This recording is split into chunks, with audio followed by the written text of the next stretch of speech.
some might be interested in how Southampton first developed. The area lacks natural resources such as coal or iron ore, but the old adage about location, location, location still rings true. From the film, we get some idea of what the River Test was like in medieval times. There is a record of Elizabeth I warning a ship's captain of the treacherous waters. He was on the way to Redbridge by ship to transport logs dragged down from the New Forest to the log pool back to the shipyard. The name Redbridge is probably derived from the reed beds you can see in the film. Speaking to Romsey historians, they seem oblivious to the significance of the location as the lowest bridging point on the River Test.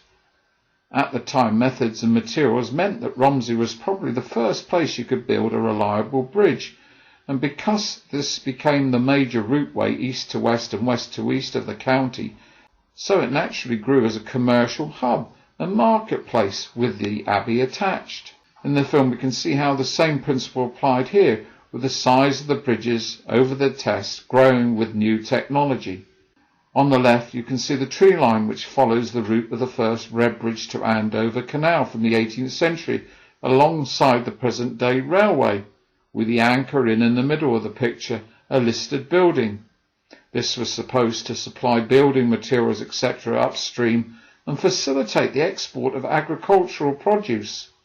Barges would go as far as the anchor for accommodation, and a storehouse can still be seen next door used by the bargemen, where they unloaded their cargo.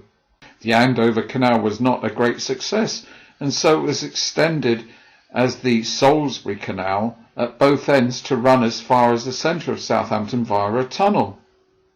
The running joke at the time was how stupid investors were in building a canal when there was a perfectly good river alongside.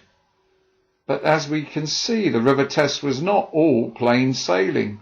The cost of transportation was multiplied several times by unloading and loading onto proper sailing ships at the anchor in, whilst a detour alongside the river in a canal would save the charge, and according to the plan, goods could be transported from the heart of Wessex via ocean-going ships on the River Itchen all the way to South America.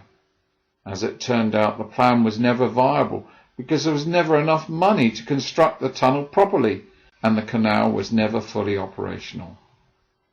As we look again at the film, looking downstream at the container port sought to save costs by avoiding the unnecessary loading and unloading of cargoes by using containers.